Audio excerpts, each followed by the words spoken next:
Hello, I'm John Rossi, a touring drummer with a love of all things animal.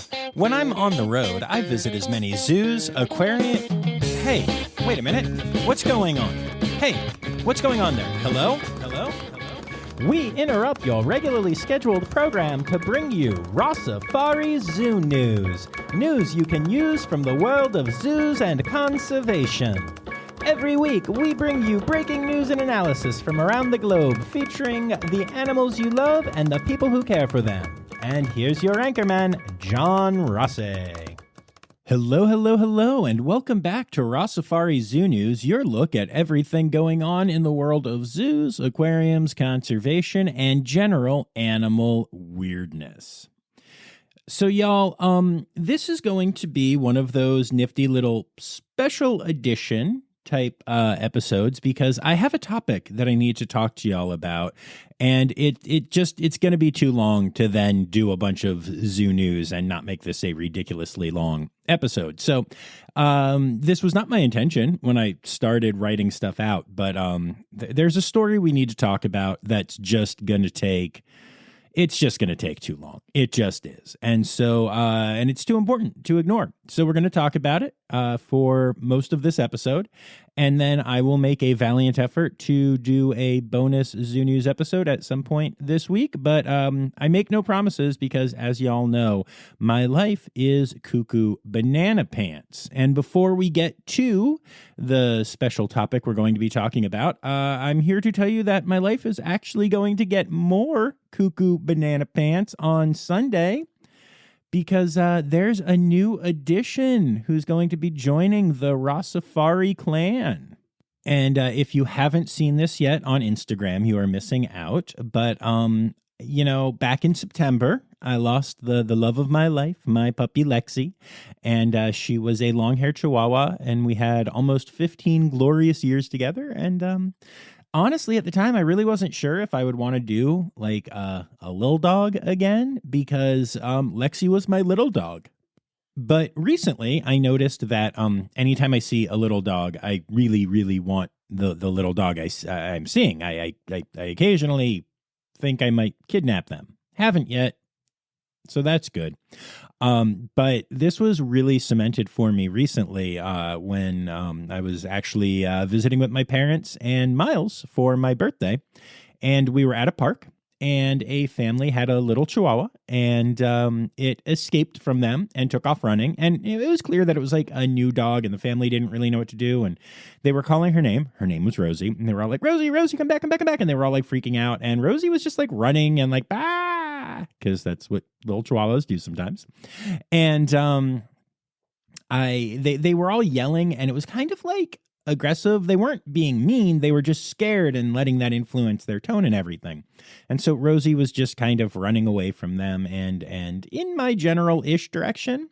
And I just got down on one knee and I put my voice high and I went, Rosie, come here, girl. Come here, Rosie. And her tail started going, and Rosie came over and ran to me and jumped into my arms and was giving me kisses. And I was able to do that thing that you can only do comfortably with really small dogs, where I just put her kind of under my arm and walked her to her people. And in that moment, my heart felt so full, and it felt something that it hasn't felt since Lexi was gone. And I pretty much knew right then that I need a little dog in my life. So fast forward a couple of days and a couple of internet searches, and I found a puppy that was named Johnny, is being renamed Buzz, who is a rescue that is currently in Texas and is on his way to me now. And Johnny is a Chihuahua mix, possibly like Beagle or something mix. Not entirely sure. Going to do one of those DNA testing things to find out.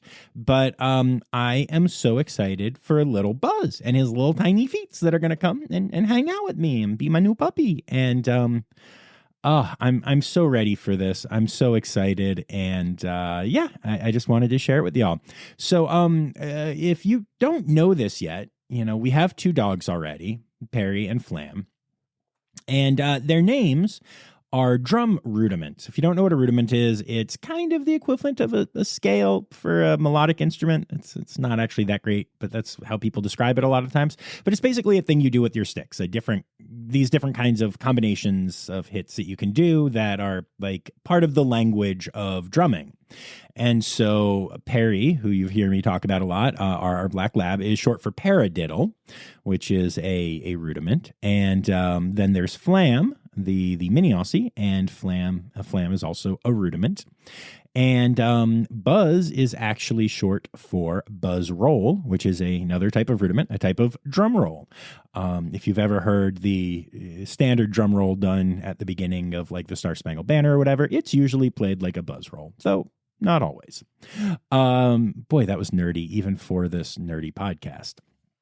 But it gets even nerdier, my friends, because their full names are based on Buddy Holly songs in which the rudiment in question is played multiple times.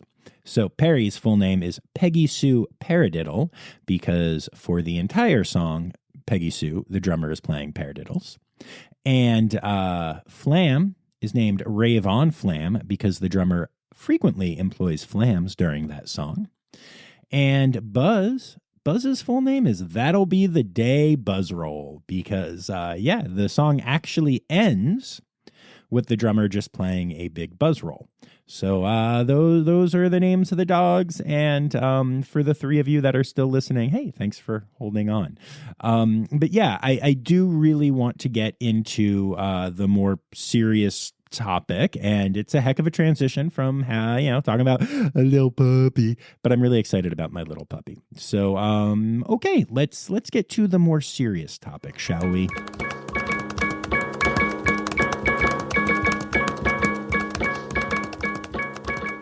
All right, so our special edition this week is a story in the San Francisco Chronicle about something I've discussed on here before in a small way, but that may actually be a much larger story than I initially believed. There is some definite drama surrounding the San Francisco Zoo right now, and it has been ongoing for quite a while.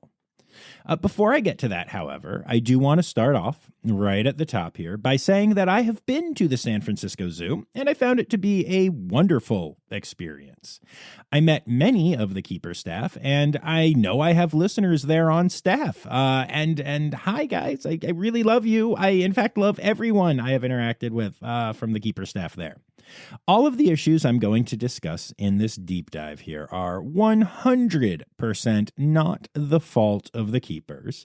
And as you will hear, many of the keepers are actually in the thick of this whole thing and on the right side of it, frankly.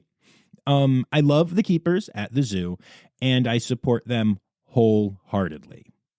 I also think that in general, like most of the zoo staff is doing an incredible job. And I hate when, stories reflect negative things and don't say that. So right off the bat, yes, the staff there by and large is incredible. And so, yeah, now that I've said that, let's talk about what's happening at the zoo. So for those of you that are eagle-eared listeners, you may remember a discussion that I brought to y'all back in August about a petition that has been started on change.org with the title, quote, "Demand the resignation of Tanya Peterson, director of the San Francisco Zoo." It even has an exclamation point at the end of it. They're really excited about the idea, y'all. Now, the anonymously listed petition, started under the username, quote, "You should know," claims to have been started by a concerned citizen who is a frequent guest of the zoo and who appears to have some insider information. And it details some reasons why the author believes Tanya should be removed from her position. Now, before I get to the allegations in the petition, I want to say that I did speak to some people who are former and or current zookeepers or otherwise associated with the zoo as part of this week's prep. And while I wasn't able to find out exactly who created this petition, I do know for a fact that a lot of current and former keepers at the zoo support it and have actually shared it privately in many cases, and some are even brave enough to do it publicly, trying to drum up more signatures on it.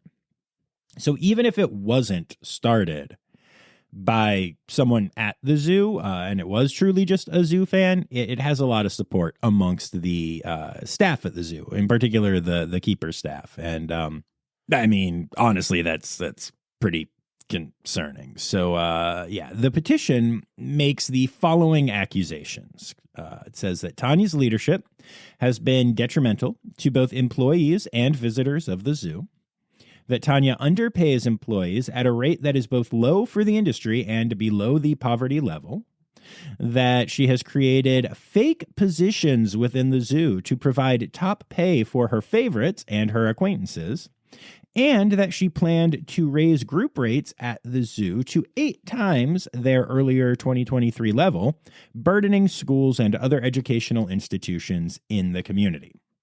So, those are the accusations made in August and listed on this petition that currently has 1,102 signatures on it.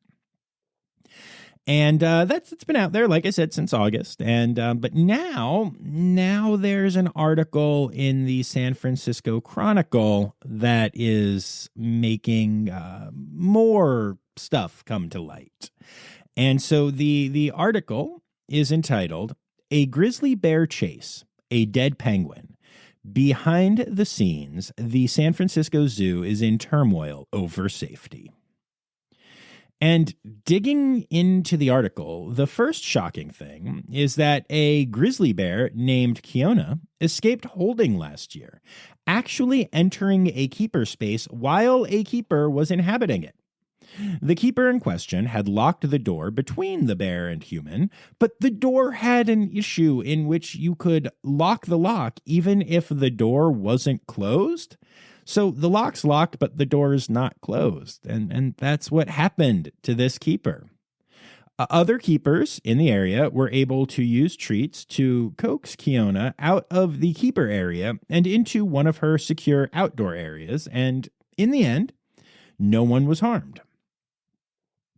According to whistleblowers, the incident was apparently not reported to the USDA or AZA as is required. But the USDA showed up to investigate the incident after a whistleblower went to them and raised concerns. The incident was not made public knowledge until the Chronicle started its investigation and published this thing this week.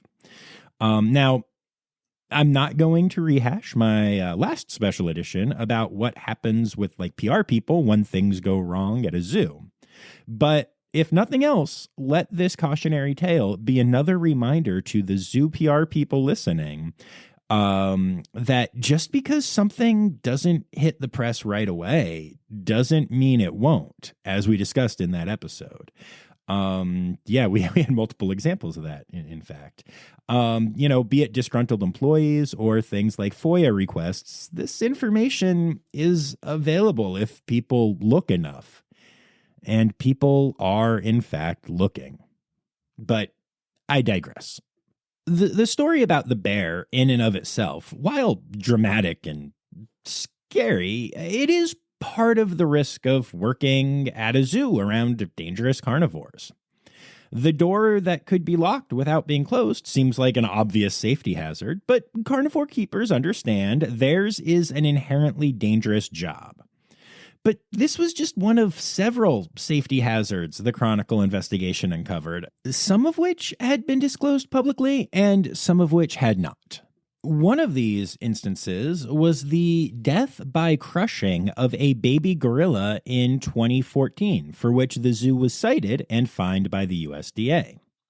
Now, in that instance, a young gorilla ran under an electric gate as it was being closed after the troop moved in for the night. And I need to stress that I feel so terrible for the keeper who was on duty when that happened. There was an emergency stop button installed, but the keeper failed to realize what was happening and press it in time. And again, that is the kind of thing that can happen in a career in the zoo field, and that is both scary and understood to be part of the gig.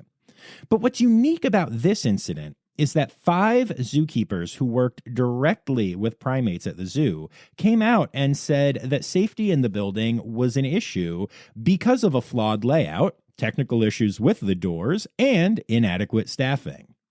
As a matter of fact, an external gorilla expert who was brought in to examine the area in the wake of the death confirmed that someone working the gates and the emergency stop button would not have the ability to see all of the doors simultaneously or the enclosures behind them, which is what would be necessary to prevent a death of this type. But when asked about it, Director Tanya Peterson put the blame on the keeper for breaching protocol by not keeping her hand directly on the emergency stop button. And while that may have also contributed to the death, you want to do things the right way, no doubt, both keeper staff and an external expert agreed it was not the only issue that led to that unfortunate passing. And honestly, before I go into some of these other examples here, I have to say, throwing your employee under the bus is just bad leadership. I get that in private and when answering to your higher-ups, you might have to, be honest, but to just publicly blame a keeper for something, especially the death of an animal, nah, that's not okay. That's really, really not okay. I mean, when I'm like music directing and something goes wrong on stage, I take the blame. If anybody asks, if there are questions, I say, "Oh yeah, no, I know, I did something weird, whatever happened." I'm not going to be like, "Oh yeah, my guitarist sucked tonight." And that's a much lower pressure gig than, zookeeping. It's just not cool to hear that and to see that. Like, you got to read the room if you're in a leadership position. You just got to. But yeah, that wasn't even the only incident with a gorilla at the zoo. As in 2018, a gorilla named Hassani started to open a hydraulic door, getting it open several inches before keepers were able to distract him and move him to a safer space.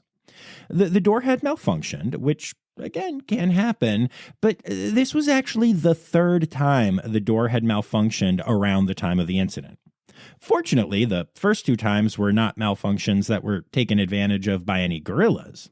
But this is a door that opens to a space where keepers often worked, and if Hassani had gotten through into that space at a time a keeper was there, it very well could have been a disaster. It's not just that incident almost happened. It's that it was an incident caused by a door that was already known to malfunction, with a dangerous animal behind it. This incident, by the way, had also not been reported to the public until the Chronicle article. And again, I'm not saying that zoos always have to, share every time something goes wrong.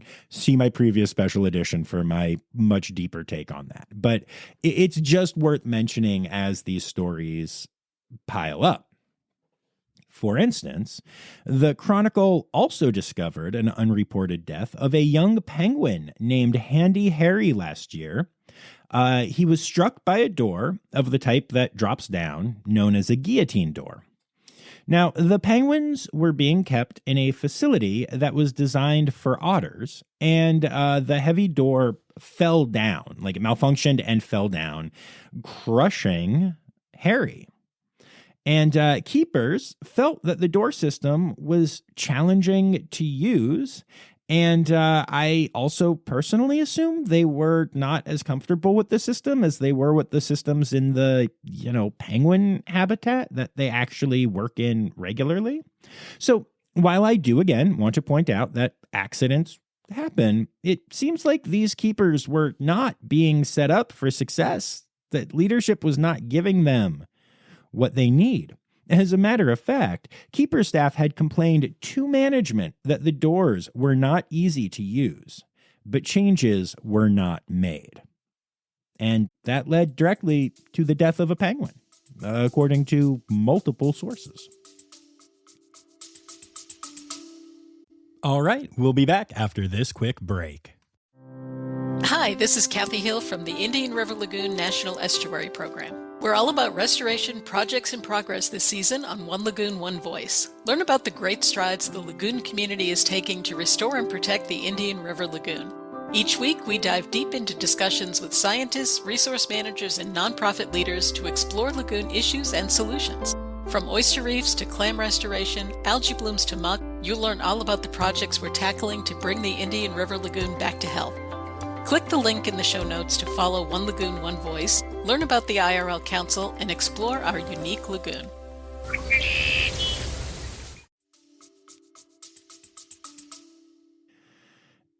And really, it's that disconnect that seems to be the real problem at the zoo.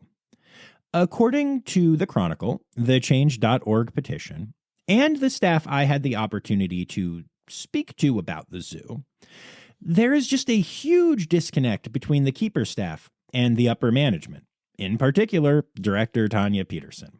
Now, along with the accusations put forth in the petition, multiple keepers have resigned specifically because of what they say is upper management's disregard of keeper concerns. Since 2020, 9 of the 12 curators at the zoo have resigned, with an additional one retiring. Now, keep in mind, curator positions are often the ones where people are unlikely to leave. They are well paid compared to other zookeeping jobs. They're management positions, and they're ones that people tend to really work hard to get into and then stick around for a long time. And in roughly the same time period that 10 of the 12 curators left, zookeeping staff was reduced by almost 20%. Which led to keepers taking on additional tasks, including new areas and new animals that they were less familiar with, all while working with new, less experienced curators. And yeah, turnover is always an issue in the zoo field, but it is worth noting that numerous former employees left because of the disconnect with upper management. They specifically said that is the reason they left. And yes, there are always people who are disgruntled about management. Many of the concerns surrounding the disconnect, though, came from keepers who believed their concerns were affecting the welfare of animals. It wasn't just simple HR-type issues or the standard concerns found in this industry, like the pay, which is always below what keepers deserve. Like, when I first read that in the petition, I was like, on one hand, I totally hear you, and San Francisco is a ridiculously expensive place to live. But on the other hand, it shouldn't be this way. But welcome to the zoo field, y'all. I hate that it's that way. I literally get mad when my close keeper friends and I are texting, and I'm like, hey, what are you up to? And they're like, going to my other job so I can afford to live my life. And I'm like, that sucks. But yeah, there were many other issues here, and like I said, it goes back to animal welfare for a lot of this. One example, along with the deaths already mentioned, is that former staff claim that when a Padus monkey developed a debilitating tumor on its face, animal care staff decided it was time to euthanize the animal, but Director Peterson, who has no animal care experience, by the way, disagreed, keeping the monkey alive for an additional week before allowing the euthanasia to occur, causing an additional week of pain and suffering for the animal. Now, I will say, Peterson claimed that there had been no delay at the time. But the USDA did come in and find 2 instances of the zoo being out of compliance while investigating the incident, with the report specifically stating that zoo veterinarians, quote, did not have the adequate authority to make animal welfare decisions regarding humane euthanasia of animals. I mean, that seems like an authority the vets should have to me, don't you think? It's not great that was in a USDA report. And of course, we've talked about the welfare stuff, but the HR type issues, they're also a thing. Recently, both the director's daughter and fiancé were brought into the zoo in paid positions. which honestly is a pretty bad look whether they were earned or not, especially given the other accusations against Peterson, that whole creating positions thing and only paying her friends a lot of money thing.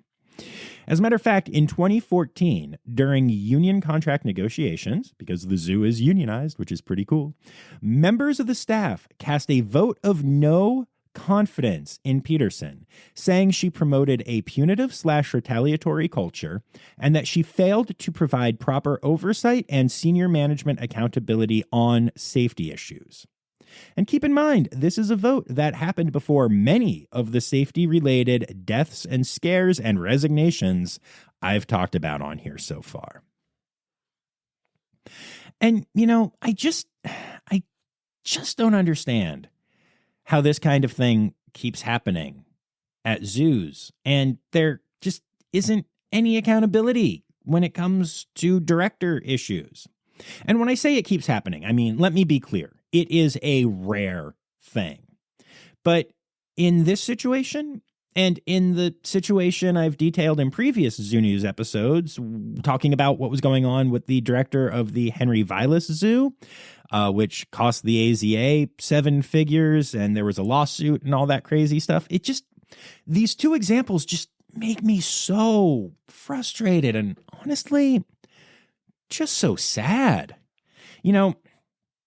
I have had the incredible privilege of walking around multiple zoos with their directors for episodes of the podcast or just interviewing other ones. And I've even gotten to experience the whole walk around thing with a few of them when we weren't even recording. They were just helping me out and taking me around their zoo. And in every instance, I have seen incredible leaders who are really in tune with their staff and really in love with their animals.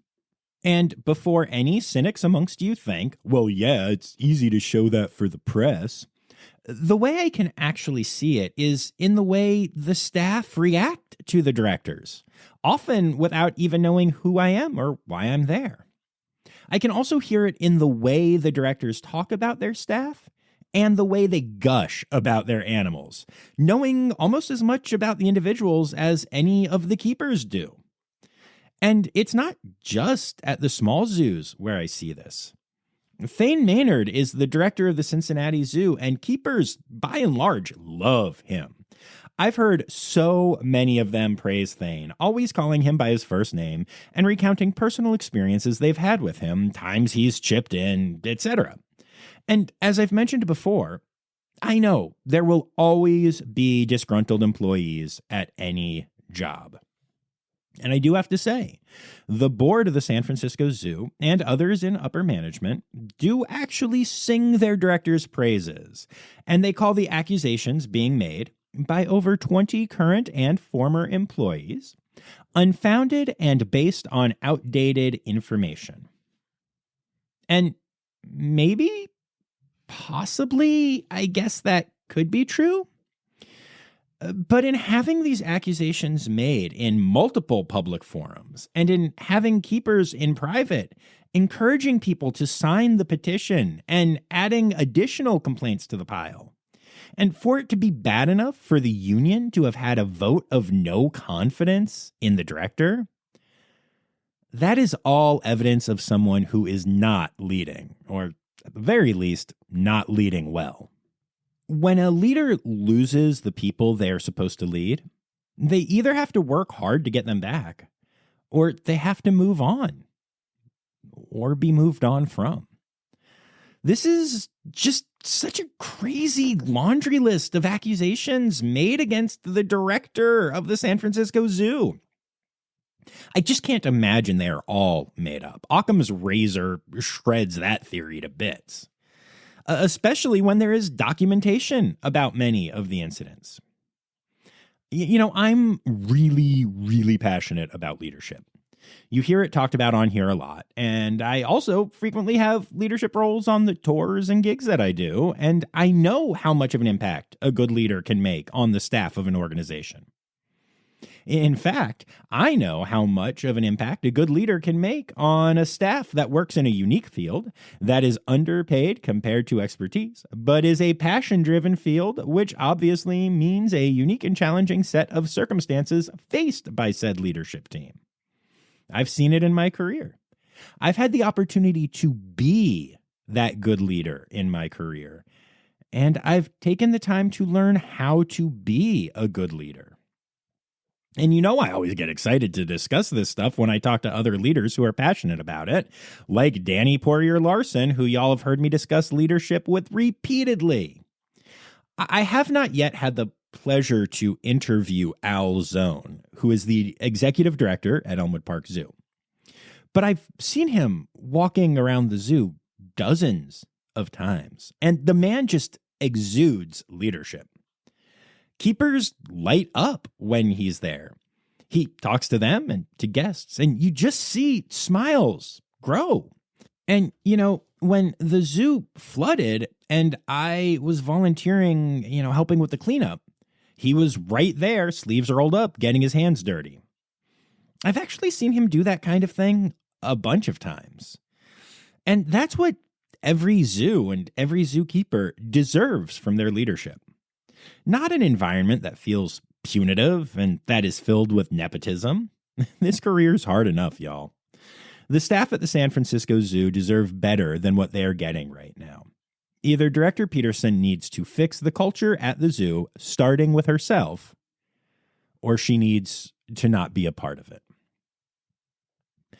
And, now that this is out there in the public and in a major newspaper, it's not going away. The Chronicle has committed to continuing to report on future issues at the zoo and to be a place that whistleblowers can go to ensure that whatever is happening at the zoo will be made public knowledge. And all of this represents yet another example of why I think transparency is so dang important in this industry, and why I'm here to help provide it. As I mentioned at the top of this, I have been to the San Francisco Zoo and had a wonderful time there, despite the fact that some keepers who knew me did share their concerns privately at that time. I actually believe, with my current gigging schedule looking like it does, that I will be back at the San Francisco Zoo this summer. Assuming they don't, ban me from going there because of this episode. Maybe I have to get a fake mustache and glasses. Oh, crap, I already have a mustache and glasses. I don't know. Anyway, but all joking aside, I would love, love, love to feature the incredible keepers and animals there on my podcast. I would love to be a part of them being more transparent, and maybe this lights a fire under their butts and they start to look for that, and maybe I can help with that this summer. I would love that. I'll reach out to them again, as I did the last time I was there, but I never heard back from them last time, and I was actually told by many of the keepers there when I did visit that, they were not surprised, and that it was pretty unlikely that this would be a zoo that would want to open up to an external party and share what's going on.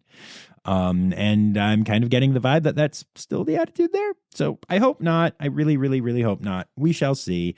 But I would love, if any of y'all are listening from the zoo, and I know some of you are, I would love to help to share the amazing work that is done there, because regardless of what is going on with leadership, the keeper staff there is amazing. The stories there deserve to be told, and the animals are incredible. So San Fran Zoo, let's turn this ship around, and I am here to help 100%. Think about it.